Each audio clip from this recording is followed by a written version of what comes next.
సభ్యుడిగా కాంగ్రెస్ పార్టీలో గుర్తించుకున్నాడు. కాంగ్రెస్ పార్టీ ఆయన్ని సినిమాటోగ్రఫీ మంత్రిగా చేసినారు. 3 సంవత్సరాలు అయిన తర్వాత 3.5 సంవత్సరం తర్వాత ప్రపంచంలో నట సామ్రాట్ కృష్ణ అవతారము, దుర్యోధన అవతారము, రావణ అవతారము, మానవీయ దేవుడిగా పేరు పొందిన ఎన్టీ రామారావు గారి అల్లుడుగా 81వ ఇస్వీలో ఆయనకి వివాహం జరిగింది. 78వ సంవత్సరం ఇంకా ఇప్పటి వరకు ఆయన రాజకీయ ప్రజ్ఞ, రాజకీయ నాయకత్వము ఉమ్మడి ఆంధ్రప్రదేశ్కే కాదు, ఇడీ దేశానికే ఒక నాయకత్వం ఇచ్చేట్లా, ఒక రాజకీయ పాత్రని వహించేట్లా రాజకీయ ముత్సద్ది చంద్రబాబు నాయుడు గారు. కాబట్టి ఈ కాలఘట్టంలో ఈ పుస్తకం ఆవిష్కరణము విక్రమ్ పూల గారు జర్నలిస్టుగా ఇడీ తెలంగాణ, ఆంధ్రప్రదేశ్ జర్నలిస్టుగా పేరు పొంది ఇప్పుడు చిత్ర మాధ్యమంలో యాంకర్గా పనిచేస్తుండేట్లా విక్రమ్ పూల గారు ఆయన బాల్యము, విద్యార్థి దిశ, విద్యార్థి నాయకుడు, రాజకీయంగా ఎలా పెరిగినాడు అనేట్లా విచారాలని స్పష్టంగా చిత్రీకరించారు ఈ బుక్లో. ఈ బుక్ని మీరు చదివితే మీకు అర్థమవుతుంది చంద్రబాబు నాయుడు గారి ఒక రాజకీయ ప్రయాణము ఎలా జరిగింది, ఎన్ని కష్టాలు అనుభవించాడు. ఈయన పెద్ద రాజకీయ ముత్సద్ది అంటే రాజకీయ నాయకునికి, రాజకీయ ముత్సద్దికి వ్యత్యాసాలు ఉన్నాయి. రాజకీయ ముత్సద్ది అని ప్రతి ఒక్క రాజకీయ నాయకునికి కూడా పిలిచేది లేదు. రాజకీయ ముత్సద్ది అంటే దేశం గురించి, మనుషుల్ని గురించి, సమాజాన్ని గురించి, సమాజ వ్యవస్థను గురించి, సుధారణల గురించి, మానవ సంపన్మూలాన్ని క్రోడీకరించి సమాజ వ్యవస్థని ఎలాగే అభివృద్ధి చేయాలని ప్రతి క్షణము ఆలోచన చేసేట్లా ఒక నాయకుడికి మాత్రమే రాజకీయ ముత్సద్దని పిలుస్తారు. దయచేసి మీరు కొంచెం ఆమెటేయండి. హలో, మీరు కొంచెం ఆమెటేయండి. Please stop it now.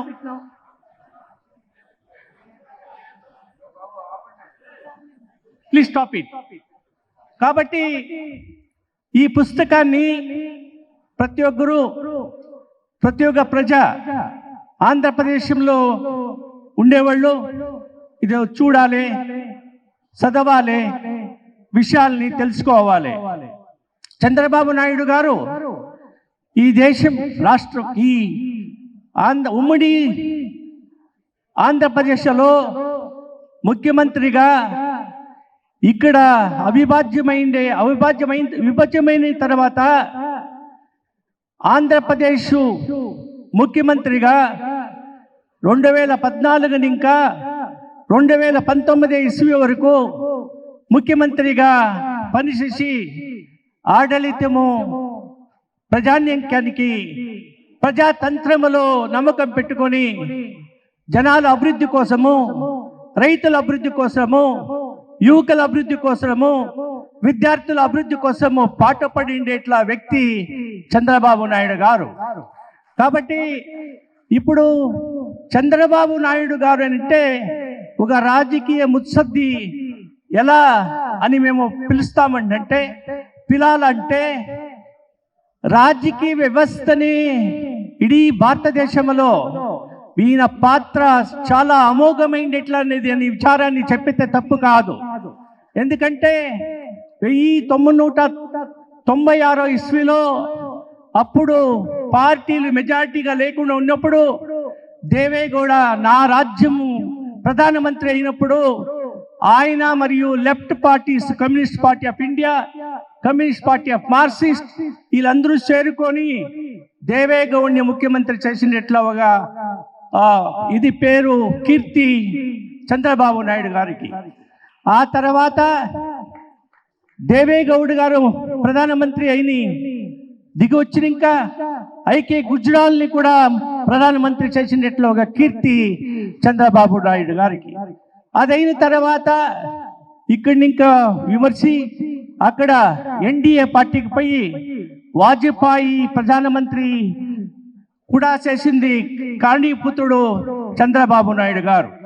అంటే చంద్రబాబు నాయుడు గారు వాజ్పేయి ప్రధానమంత్రిగా ఉన్నప్పుడు ఆయన దగ్గర ఈయన పోయి ఈ దేశానికి ఇండస్ట్రియల్ రెవల్యూషన్ ఫెయిల్ అయింది, ఇన్ఫర్మేషన్ టెక్నాలజీ రెవల్యూషన్కి రావాలి, అది వస్తే నిరుద్యోగ సమస్యని ఉమ్మడి ఆంధ్రప్రదేశ్ రాష్ట్రంలో మనం సుధారణ చేయడానికి సాధ్యమవుతుంది అని చెప్పినప్పుడు వాజ్పేయి ప్రధానమంత్రి గారు వీళ్ళు ఒప్పి జస్వంత్ సింగ్ని ఆ సమితికి చైర్మన్గా చేసి వీళ్ళని ఉప చైర్మన్గా చేసి పర్యటన చేసి ప్రపంచంలో అమెరికా బిల్ గేటు క్లింటన్ని పిలిపించి హైదరాబాద్కి ఇన్ఫర్మేషన్ టెక్నాలజీలో క్రాంతికారికమైనట్లా మార్పుని తెచ్చిండేట్లా ఒక పెద్ద విజనరీ చంద్రబాబు నాయుడు గారు.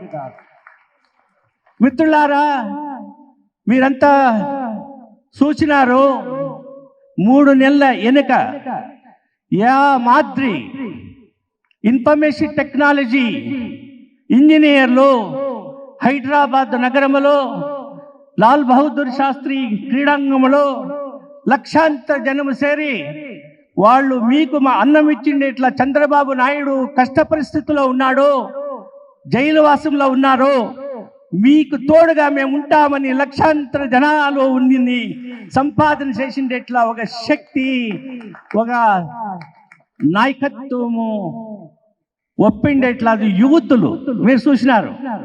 అంటే ఈ దేశం రాజకీయ మార్పాట్లని, ప్రధానమంత్రుల్ని, రాజకీయ వ్యవస్థని చేసేట్లు ఒక సామర్థ్య గల రాజకీయ ముసద్ది చంద్రబాబు నాయుడు గారు.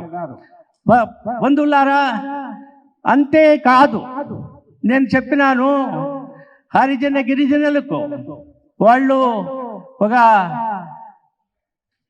సామాజిక న్యాయం ఇవ్వాలి. సామాజిక న్యాయం ఏంటంటే రాజ్యాంగంలో ప్రస్తావనలో చెప్తారు, సామాజిక న్యాయము దీనదళితులకి, మహిళలకి, కార్మికులకి పొందాలి. అప్పుడు మాత్రమే సరి సమానమైనట్లా సమాజ వ్యవస్థని నిర్మాణం చేసేదానికి సాధ్యమవుతుంది అని రాజ్యాంగంలో అప్పుడు అంబేద్కర్ గారు మనకిచ్చినట్ల రాజ్యాంగం 75 ఏళ్ళు వెనుక ఇచ్చినట్ల రాజ్యాంగంలో చెప్పినారు. అంటే చంద్రబాబు నాయుడు గారు రాజ్యాంగాన్ని పూర్తిగా అవగాహన తీసుకొని అర్థించుకొని ప్రస్తావనని అనుష్ఠానంలో తెచ్చేదానికి ఉమ్మడి ఆంధ్రప్రదేశ్ విభజనమైన ఇంకా ఆంధ్రప్రదేశ్లో హరిజన గిరిజనులకి సామాజిక న్యాయం ఇచ్చినట్ల ఒక వ్యక్తి. అండ్ ఎందుకు చెప్తున్నానంటే ఒకే విషయం చెప్తాను. బాలయోగి గారు ఒక హరిజన యువకుడు, వకీలుగా, మ్యాజిస్ట్రేట్గా, రాజకీయ నాయకుడుగా ఉన్నప్పుడు మన ప్రధానమంత్రి ఎవరు, నీ పేరు చెప్తున్నాను కదా, ఇప్పుడు ఎన్డీఏ గవర్నమెంట్లో 99లో వాళ్ళు కాలంలో 99లో ఆయన స్పీకర్గా చేసినాడు. అంటే ఒక హరిజన నాయకుని పార్లమెంటు సంసదీయ ప్రజాప్రభుత్వ వ్యవస్థలో ఎన్డీఏ గవర్నమెంట్లో ఒక హరిజన నాయకుని స్పీకర్గా చేసినట్ల కీర్తి చంద్రబాబు నాయుడు గారిది. అంటే ఎలా ఆలోచన శక్తి చంద్రబాబు నాయుడుకు ఉంది అనేది మనం గమనించాలి. అంటే హరిజనులు వెయ్యాంతర వర్షాల్లో oppress and suppressed class of people, శోషణకి ఒళపడినట్ల వాళ్ళు, జాతీయ వ్యవస్థలో వాళ్ళు సామాజికంగా అన్యాయం పొందిండేవాళ్ళు. వాళ్ళని పైకి తెచ్చేదాని కోసం తెస్తేనే సమాజం సుధారణ అయ్యేదానికి సమాజ వ్యవస్థ సరిపోతుంది అని ఇట్లా యోచన ఉండేట్లా ఒక నాయకుడు, దివ్య శక్తి ఉండేట్లా నాయకుడు చంద్రబాబు నాయుడు గారు.